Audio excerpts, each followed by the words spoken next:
আসসালামু আলাইকুম everyone, welcome to my blog. তো আজকে আমরা যাচ্ছি 2 দিন 1 রাতের জন্য কক্সবাজারের উদ্দেশ্যে। এটা আমাদের একটা লো বাজেট ট্যুর। তো আমি চেষ্টা করব প্রয়োজনীয় তথ্যগুলো আপনাদের মাঝে তুলে ধরার জন্য। তো আমাদের সাথেই উপভোগ করুন কক্সবাজার ভ্রমণ। আসসালামু আলাইকুম এভরিওয়ান, কক্সবাজার থেকে আপনাদের স্বাগতম। তো আমরা সকাল 8টা নাগাদ কক্সবাজার এসে পৌঁছলাম। এখন আমরা আছি হক গেস্ট নামক একটা হোটেলে উঠলাম। এখন সকালে নাস্তা করতে যাব, তো আমাদের সঙ্গেই থাকুন।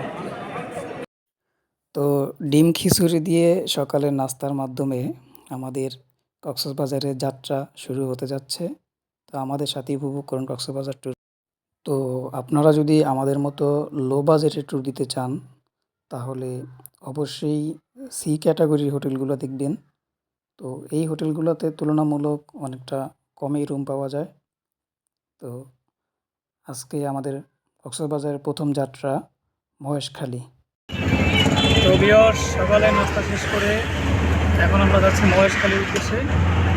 তো মহেশখালী যেতে হলে আমাদের প্রথমে যেতে হবে 6 নম্বর ঘাট, সেখান থেকে ট্রলার অথবা স্পিড বোট যোগে যেতে হবে মহেশখালী। এখন আমরা সিএনজিতে আছি, যাচ্ছি 6 নম্বর ঘাটের উদ্দেশ্যে। তো এইমাত্র আমরা সিএনজি থেকে নামলাম। এই হচ্ছে 6 নম্বর ঘাট। আমাদের হোটেল থেকে 6 নম্বর ঘাটে আসতে সময় লেগেছে 20 মিনিটের মতো।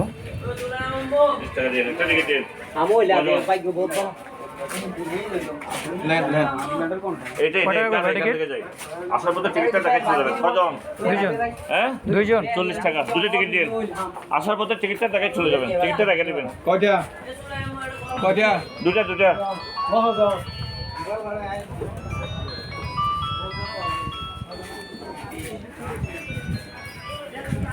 তো আমরা সিএনজিতে করে 100 টাকা রিজার্ভ করে আসলাম 6 নম্বর ঘাট। তো এখান থেকে 40 টাকা দিয়ে টিকিট কাটলাম, ঘাট টিকিট। তো এখন আমরা যাবো মহেশখালীর উদ্দেশ্যে। এই হচ্ছে 6 নম্বর ঘাট।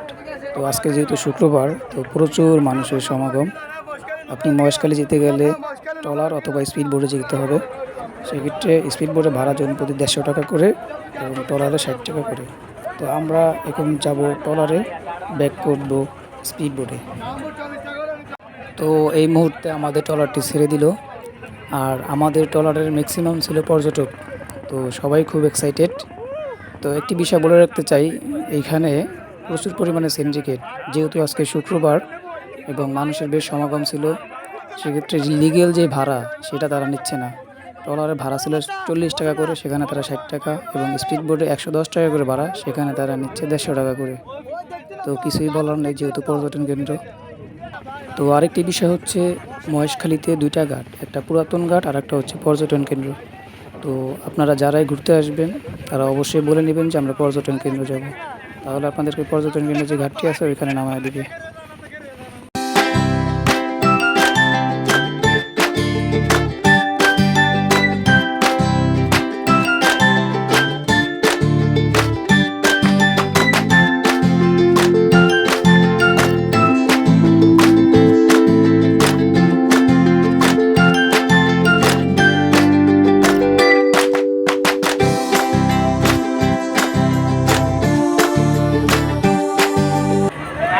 ভিউয়ার্স, এখন আমরা আসলাম মহেশখালী ঘাট।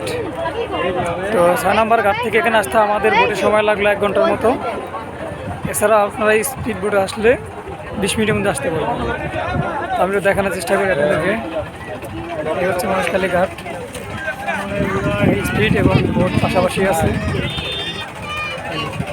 তো সেক্ষেত্রে আমাদের ট্রলারে ভাড়া পড়েছে জনপ্রতি 60 টাকা করে, আর স্পিড বোটে আসলে আপনার জন করে 150 টাকা।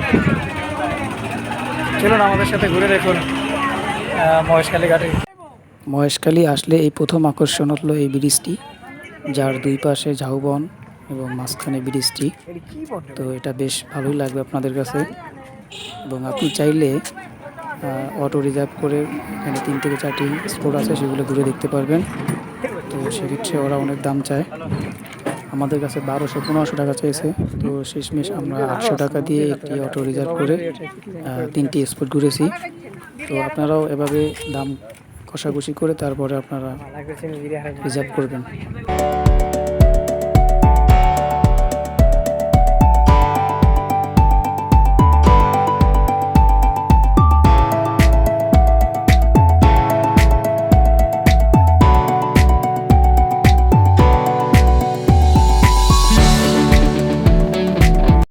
তো এখন আমরা আসলাম শ্রী শ্রী আদিনাথ মন্দির, মহেশখালী।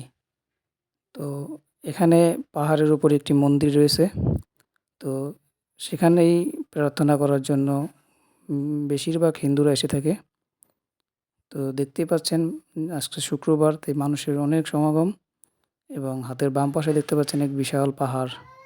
তো আমরা এই ডান দিক থেকে উঠে হাতের বাম দিক থেকেও নামার একটি জায়গা আছে। তো মহেশখালীকে বলা হয় একমাত্র পাহাড়ি দ্বীপ।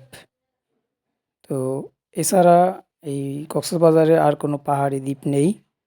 তো এটা এমন একটি জায়গা যেখানে আপনি দেখতে পারবেন লবণ চাষ, শুটকির আড়ত এবং এই যে পাহাড় এবং কীভাবে পান চাষ করা হয়, হ্যাঁ, আরও অনেক কিছুই রয়েছে। তো চলুন আমরা একে একে উপভোগ করি। তো ভিউয়ার্স, এখন আমরা পাহাড়ের সর্বোচ্চ চূড়াতে আছি। তো আপনারা দেখতেই পাচ্ছেন এগুলো হচ্ছে পান গাছ। তো পাহাড়িরা এভাবে পাহাড়ের ঢালে পান চাষ করে থাকে। তো মহেশখালীর পান অনেক বিখ্যাত, আর এই পাহাড়ি পানগুলো আপনি অন্য কোথাও চাষ হবে না। তো ভিউয়ার্স, এখন আমরা আসলাম লবণ চাষ দেখতে, কিভাবে মানে সমুদ্রে লবণাক্ত পানি পাইপের মাধ্যমে আনে, এরপরে তারা বিভিন্নভাবে প্রসেসিং করে লবণ চাষ করে। তো আমার চারপাশে যা দেখতেছেন তারা মানে আইলের মতো করে এভাবে আর কি লবণটা চাষ করতেছে। এই পুরো জায়গাটা জুড়েই খণ্ড খণ্ডভাবে লবণে চাষ করে। তো এই হচ্ছে পানির লাইন, ওই হচ্ছে পাশে একটা খাল। তো এখান থেকে পানিটা ওনারা এভাবে যে পাইপের মাধ্যমে পানিটা উঠে প্রত্যেকটা মানে নালা কাটে তারা ক্ষেতের মধ্যে দিয়ে থাকে। আঙ্কেল, এটা আপনারা কীভাবে সেল দেন? জি, পানি দিয়ে লবণ পানি দিয়ে কীরকম এটা মন মন করে নাকি? কীরকম কত কত করে বিক্রি করেন মন? মন জি, মন 600 টাকা। 600 টাকা মন। একদিনে কত মন পানি দিল? একদিনে কত মন? 60 দিন বাদে মানে 60 দিনে একবার ওঠান আপনারা এটা? 60 দিন কীভাবে জমে থাকে পানিটা? 60 দিন 60 দিন পরে এটা হয়। 60 দিন এভাবে জমে থাকে পানিটা? 6টা 16 দিনের মধ্যে এইটা 60 দিনে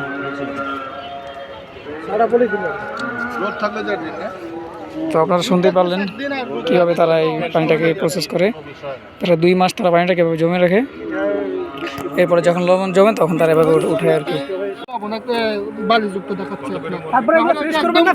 হ্যাঁ, অবশ্যই এটা ফ্রেশ করার পর আপনার সেল দেবে জিনিসটা, না হলে একদম এরকম তো খাওয়া যাবে না। সিটার নিলে আবার কেরাস হয়ে যাবে। তো বৃষ্টি হলে কি বালু জমে ভাই? বৃষ্টি হলে ধ্বংস হয়ে যাবে। এগুলো হচ্ছে বৃষ্টির পানি রৌদ্র মৌসুমটা ভালো হয় নাকি? হ্যাঁ, বৃষ্টির পানি হচ্ছে মিষ্টি, এগুলো হচ্ছে লবণাক্ত পানি। মিষ্টি পানি যখন লবণাক্ত পানির মধ্যে জমে যায় তখন তো আর ওইটা বিচ্ছিন্ন হয়ে যায়। ধন্যবাদ ভাই। তো নতুন এক্সপিরিয়েন্স, আমরা জানতে পারলাম যে কীভাবে তারা লবণটাকে প্রসেস করে।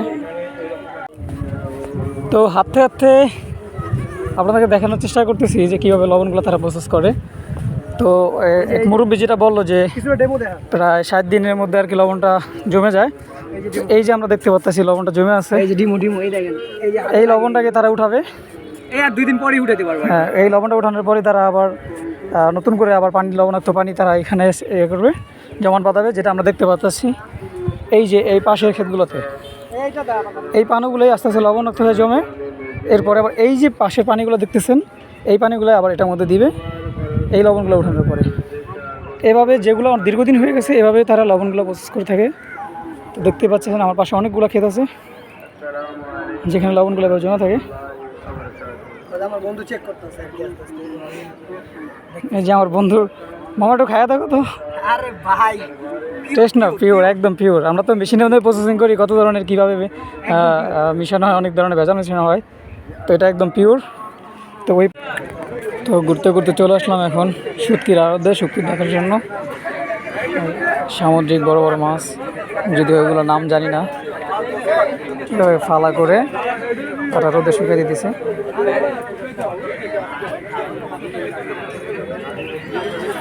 তো দেখতে থাকুন।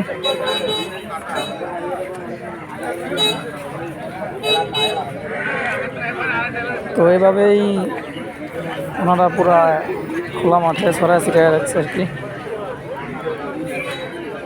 দীর্ঘদিন শুকানোর মাধ্যমে তারা এটা শুকিয়ে পরিণত করে পাইকারি দামে সেল দিয়ে থাকে। তো এই যে এর পাশাপাশি দেখতে পাইতেছেন কিছু ঝুলানো গাছও আছে।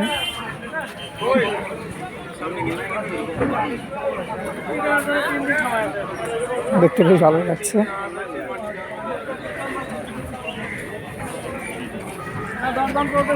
জালের মাধ্যমে আটকে দেওয়া রাখছে।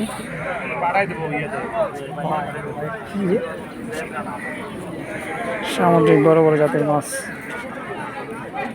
এটা শুটকি মাধ্যমে তারা বসে থাকে।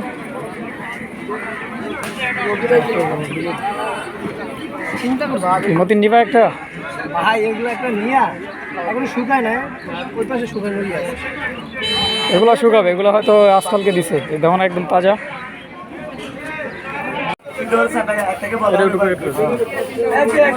তো এটা খেয়ে টেস্ট করতেছি, খুব সুন্দর একটা ফ্লেভার, ওকে বেশ ভালোই লাগছে। জাল জাল 100 টাকা লাগবে 5 কেজি।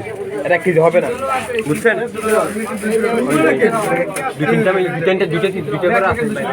এটা আমরা ফাটার মতো বাইটা এখানকার যা শুনলাম মাছের সম্পর্কে, স্থানীয়রা যা বললো যে এই মাছগুলো একদম অরিজিনাল, কোনো ভেজাল মিশ্রিত না। তো আপনারা চাইলে এখান থেকে এগুলো নিতে পারেন। ওটা লাকা মাছ, এটা সুরমা, এটা সুরমা দেখেন। সারা মাছটা এটা কি মাছ? সুরমা। সুরমা। এটা থাকবে না, এটা তো মহেশখালী সেই তাজা বিখ্যাত শুটকি দোকান থেকে শুটকি নিলাম, আর একটা শুটকি নিলাম আমরা। আর আমার পিছনে যে দেখতে পাচ্ছেন এগুলো হচ্ছে গিয়ে মহেশখালীর পাহাড়ি পান, বিখ্যাত। তো এখান থেকে সেই বিখ্যাত মিষ্টি পান আমরা খাচ্ছি। আর ওই যে আমার পিছনে দেখতে পাচ্ছেন এগুলো পাহাড়ি পান। এই পানগুলো অন্য কোথাও নাকি হয় না, স্থানীয় লোকজন বললো শুধুমাত্র পাহাড়ি এই পানগুলো চাষ হয়। তো মহেশখালী আসছি, মহেশখালী বিখ্যাত পান খাবো না সেটা তো হতেই পারে না। তো ভিউয়ার্স, মহেশখালী ঘোরাফেরা শেষ করে আপনাদের কাছে কিছু তথ্য জানাতে চাই। সেটা হলো এই পর্যটন কেন্দ্রগুলোতে প্রচুর পরিমাণে সিন্ডিকেট আছে, এটা নতুন কিছু নয়। তো আমরা মহেশখালীর পর্যটন ঘাট থেকে এখন পুরাতন ঘাট পর্যন্ত আসলাম। সর্বোচ্চ ডিস্টেন্স হবে 3 কিলো। তো সেক্ষেত্রে তারা আমাদের থেকে 800 টাকা ভাড়া নিয়েছে, যেখানে সর্বোচ্চ 200 থেকে 300 টাকার উপরে ভাড়া হয় না। তো এই বিষয়গুলোতে আপনারা সাবধানতা অবলম্বন করবেন এবং অবশ্যই দাম কষাকষি করে এরপরে অটো রিজার্ভ করবেন। তো মহেশখালী ঘুরে প্যারাডারে খাইয়া নাকি বাস টাস খাইয়া আমরা ব্যাক করতেছি। বাস মানে যারাই আসবেন অবশ্যই গুগল টুগল ঘাইটা গুইটা আসবেন, নাকি আমাদের মতো বাস টাস খায়েন না, এই আর কি। প্রত্যেকটা পদে পদে বাস দেওয়ার চেষ্টা করে ওনারা। পর্যটন কেন্দ্রে মানুষ পায় না, জানে মুরগির মতো বানায়। কিছু বলার নাই। আমরা 110 টাকা করে ভাড়া মহেশখালী থেকে যাচ্ছি 6 নম্বর ঘাটে, এরপর কক্সবাজার ব্যাক করবো ইনশাআল্লাহ।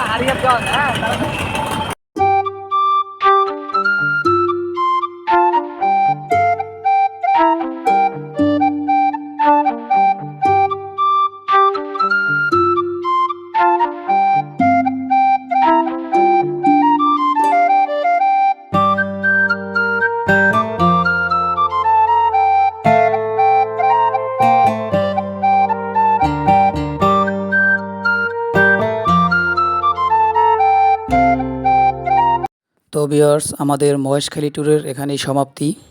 তো এখন আমরা আমাদের হোটেলে ব্যাক করতেছি। সেখান থেকে দুপুরে লাঞ্চ করে বিকাল টাইমে বিচে জোয়ার থাকে, তো এই টাইমে আমরা গোসল করব।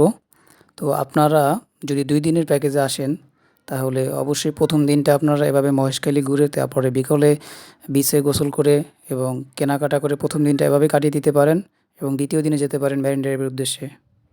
তো ভিউয়ার্স, মহেশখালী থেকে ব্যাক করে দুপুরে লাঞ্চ করে আমরা চলে আসলাম বিচে। তো দেখতেই পাচ্ছেন যে কী পরিমাণ মানুষের সমাগম। তো একটা বিষয় বলে রাখি, যদি সুযোগ হয় আপনারা শুক্র শনি এই 2টা দিন বাদ দিয়ে অন্য অন্য দিন ঘুরতে আসবেন, কারণ এই শুক্রবার এবং শনিবার প্রচুর পরিমাণে মানুষের সমাগম থাকে। এখন বিকাল 4টা, তো বিচে এখন জোয়ার আসতেছে। তো দেখতেই পাচ্ছেন কী পরিমাণে সাগরের ঢেউ। আপনি যদি এই জোয়ারের টাইমটাতে গোসল করেন সবচেয়ে বেশি মজা পাবেন, কারণ বড় বড় ঢেউ এই টাইমটাতে আসতে পড়ে। তো সবাই খুব এনজয় করতেছি। তো বিচে গোসল শেষ করে আপনারা বিকালের সময়টাতে চাইলে এই যে বিচের সাথে যে দোকানগুলো দেখতে পাচ্ছেন, এখান থেকে আপনাদের প্রয়োজনীয় জিনিসগুলো কিনতে পারেন। তো সব ধরনের জিনিসই এখানে রয়েছে, আচার থেকে শুরু করে যত ধরনের জিনিসই বলেন সবই এখানে পাওয়া যায়।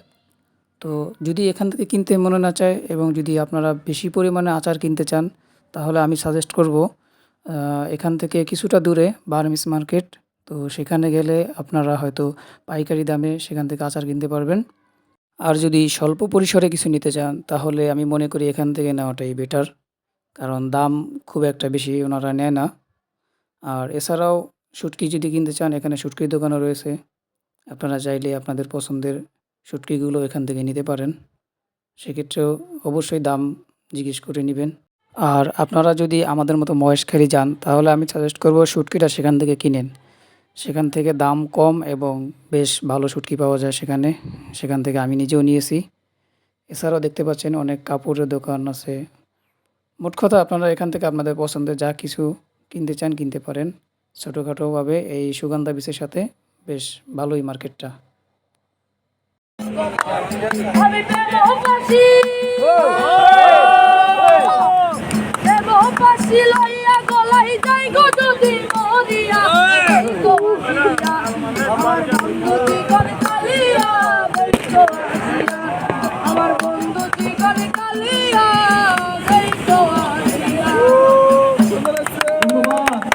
আমার মন কষে না শহরে বছরের নগরে তাই তো আইলাম সাগরে তাই তো আইলাম সাগরে দিল দিলে বসাইছে মনের দুঃখ যত আর যদি আপরণ করিব হাজারো স্বপ্ন শত পারতাম যদি তাই কাজাইতাম এই সাগরের পরে ঝিনুক মালা গাইতাম গোটাই দিতাম জীবন তারে আমার মন বসে না শহরে পাথরের নগরে তাই তো এলাম সাগরে তাই তো এলাম সাগরে তাই তো এলাম সাগরে তাই তো এলাম সাগরে।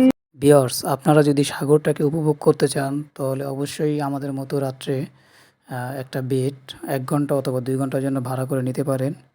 ওনারা 1 ঘন্টার জন্য 50 থেকে 60 টাকা নিয়ে থাকে।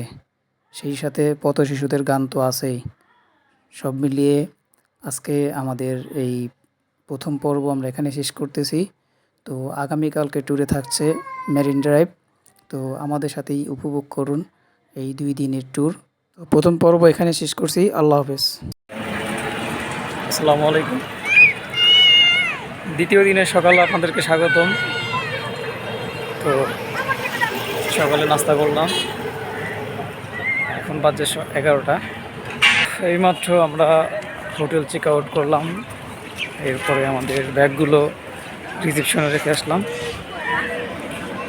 আমাদের বাস ছাড়বে রাত 9টায়। তো এই সময়টাতে ব্যাগগুলো আমাদের রিসেপশনে থাকবে। তো সারাদিন ঘোরার পরে রাতে আর কি আমরা ব্যাগগুলো ওখান থেকে নিয়ে নিব। তো ভিউয়ার্স, আমরা এখন আসলাম সুগন্ধা বিচে।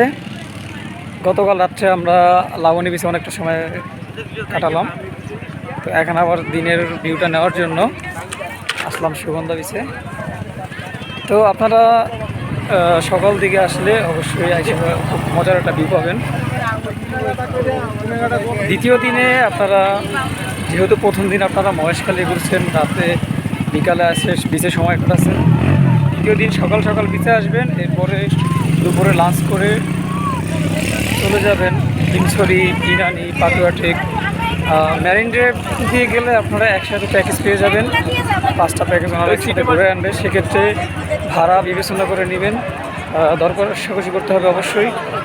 কারণ পর্যটন কেন্দ্র যেহেতু ওনারা সবসময় আমাদেরকে একটা মুরগি বানানোর চেষ্টা করে, তো এই বিষয়গুলো সচেতন থাকবেন। আমরা অধিক সচেতন থাকা সত্ত্বেও তারপর অনেক জায়গায় আমাদেরকে অনেক হেনস্থা হতে হয়েছে।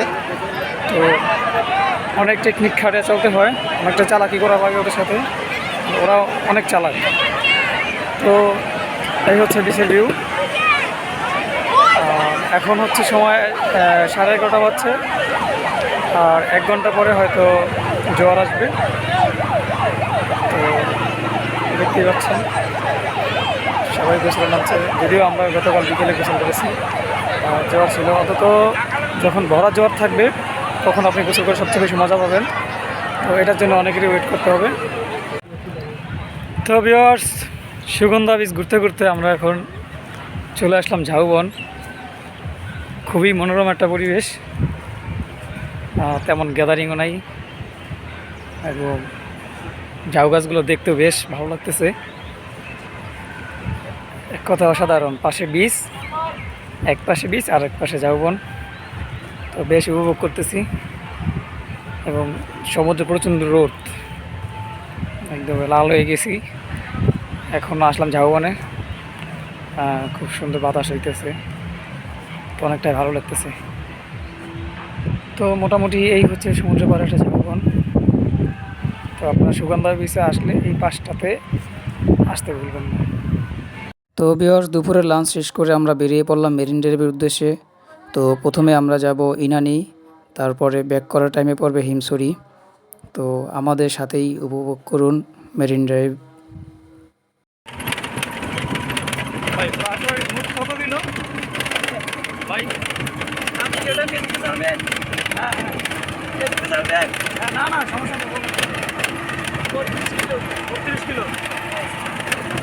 মানে ইনানি কত কিলো? ইনানি 32 কিলোমিটার। আর হিমছড়ি? হিমছড়ি আপনার 17-18 কিলোমিটার পরে। টোটাল কত কিলো হইব? টোটাল আমরা এই হিমছড়ি পেলে ইনানি যাবো। আগে হিমছড়ি যাবো ইনানি না? আর যে পাটুয়াটা করে কত দূর? পাটুয়াটা ইনানির থেকে 3-4 কিলো হবে। ওটা কি যেতে পারবো না? আপনাদের ইচ্ছা, আসবেন তো। সময় সাপেক্ষে নাকি? দেখা যাক ইনশাল্লাহ কটা ঘোরা যায়। বাইরে থেকে জেনে নিলাম আমরা কীভাবে কী।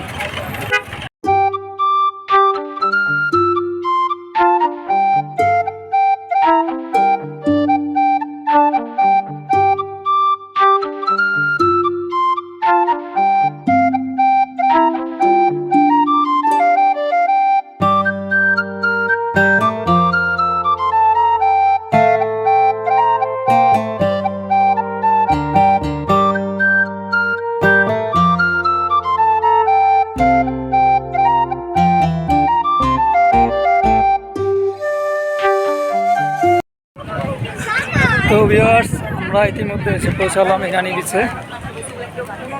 দেখা যাক সামনে কীরকম ভিউ আছে।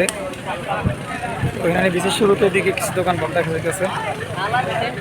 মতিন, কী অবস্থা? ইনানি বিচে কেমন লাগতেছে তোমার? এখন অন্তরি মানে সমুদ্র সৈকত যেতে পারি নাই, তো সো আপাতত আমরা মানে ইতে আছি আর কি, মানে তোমার কি বলবে, মোটামুটি আমরা 40 কি 50 মিনিটের একটা জার্নি করে আসলাম মাত্র ইনানি বিচে।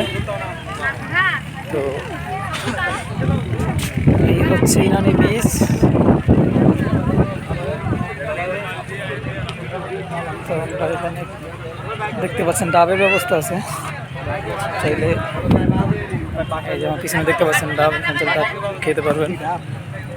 এছাড়াও পাশে কী বলা হয় কারগুলো আছে, এগুলো ড্রাইভ করতে পারবেন, টাইম দেওয়া থাকে। তা এরপরে আছে এই যে ঘোড়া আছে, চাইলে আপনারা ঘোড়া নিয়েও করতে পারবেন। এই ওভারঅল এখন আমরা যাচ্ছি বিচের দিকে, চলুন দেখা যাক সামনে কী আছে। হাই, ইরানি বিচ থেকে আপনাদেরকে স্বাগতম। সো যারা কক্সবাজার আসবে, আশা করি ইরানি বিচ অথবা ওই পাশে হিমছড়ি পাহাড়, তো এগুলো সব দেখে তারপর যাবেন। আর নাহলে মনে করেন মিস করবেন, কারণ এই দুইটা স্পট স্পট অনেক দারুণ ছিল। ঠিক আছে, এই যে আমাদের গ্রুপের হোস্ট এই শাওন ভাই, কি অবস্থা, কেমন লাগতেছে? আপনারা স্যাটিসফাই তো আমাদের সাথে এসে? ইনশাআল্লাহ। এটাই আমরা খুশি, সবাই বলে দিন। তো সাগর বেশ উত্তাল এখন, বিশেষ করে জোয়ারের সময়গুলো তো সাগর বেশ উত্তাল থাকে, এটা আপনারা ভিডিওর মাধ্যমে দেখতে পাচ্ছেন। তো আমাদের সাথে উপভোগ করুন ইনানি বিচ। আমরা আছি এখন ইনানি বিচের একটা প্রবাল দ্বীপে বলা যায়। তো ইনানি আসলে এই জিনিসটাকে মিস করবেন না, এটা আমার পার্সোনাল ওপিনিয়ন থাকবে। তো দেখতে পাচ্ছেন অসাধারণ একটি ভিউ। এখানে আসলে মনে হবে যে আপনি হয়তো সেন্ট মার্টিনে আছেন, কারণ সেন্ট মার্টিনের প্রবাল আর এটার মধ্যে আমি কোনো তফাৎ দেখতেছি না। এত সুন্দর স্বচ্ছ পানির ভিতরে যা আসলে আমার মন কেড়ে নেওয়ার মতো। কিছুটা সেন্ট মার্টিনের প্রবাল দ্বীপের ফিল নিতেছি, সাদা স্বচ্ছ পানিতে নিজেকে ভিজিয়ে নিচ্ছি।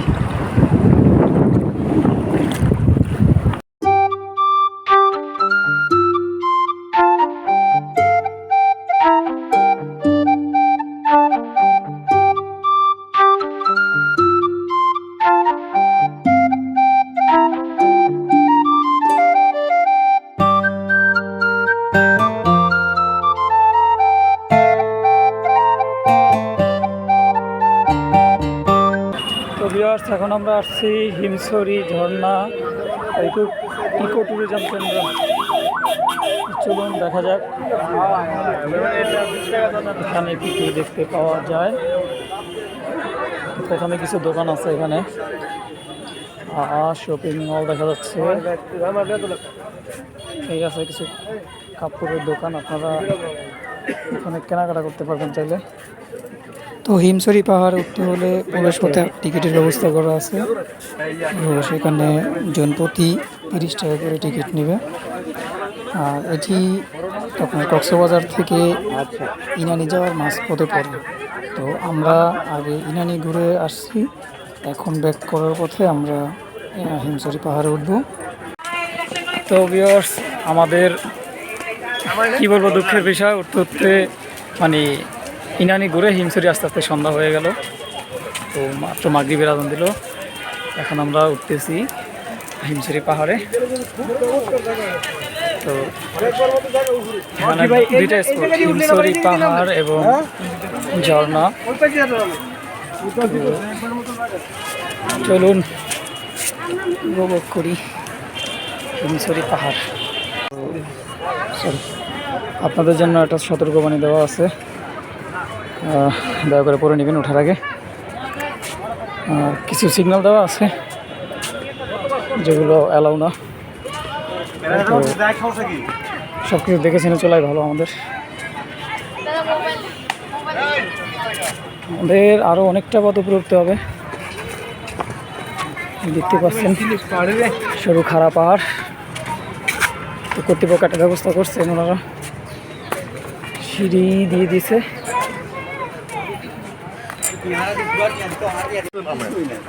কি আর বলবো, পাহাড় এতই খারাপ,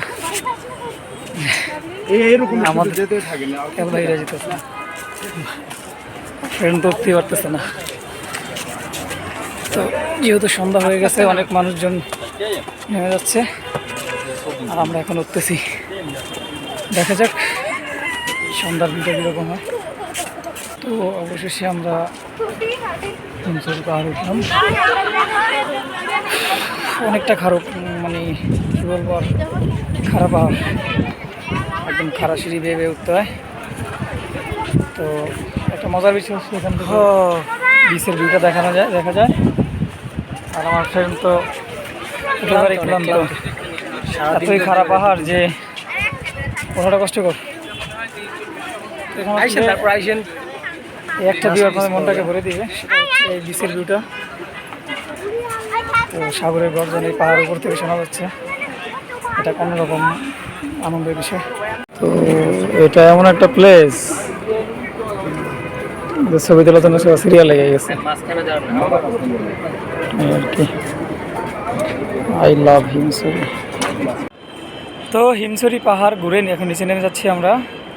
এরপরে আমরা নিচে নেমে ঝর্ণা আছে পাশে, ঝর্ণা দেখব। তো যারা দিনের বেলা উঠে তারা তো উঠেই, আমরা রাতের বেলা উঠেও যে একটা ফিল পাচ্ছি সেটা বলে বোঝানোর মতো, কিছুটা ভুতুরে পরিবেশ, অন্যরকম এক অনুভূতি।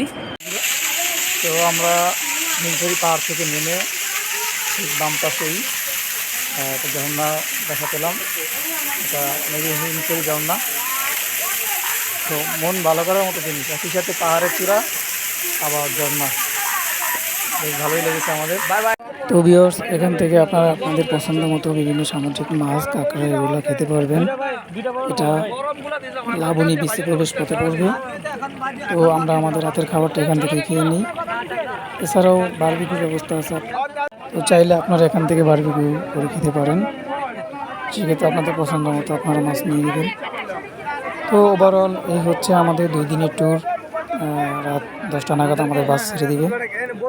তো যদিও আমি কোনো প্রফেশনাল কন্টেন্ট ক্রিয়েটর না, তারপর আপনাদের মাঝে ঘোরাফেরার একটা পার্ট তুলে ধরলাম। কোনো ভুল ত্রুটি হলে ক্ষমা দৃষ্টিতে থাকবেন এবং ভালো লাগলে অবশ্যই চ্যানেলটা সাবস্ক্রাইব করবেন। আল্লাহ হাফিজ।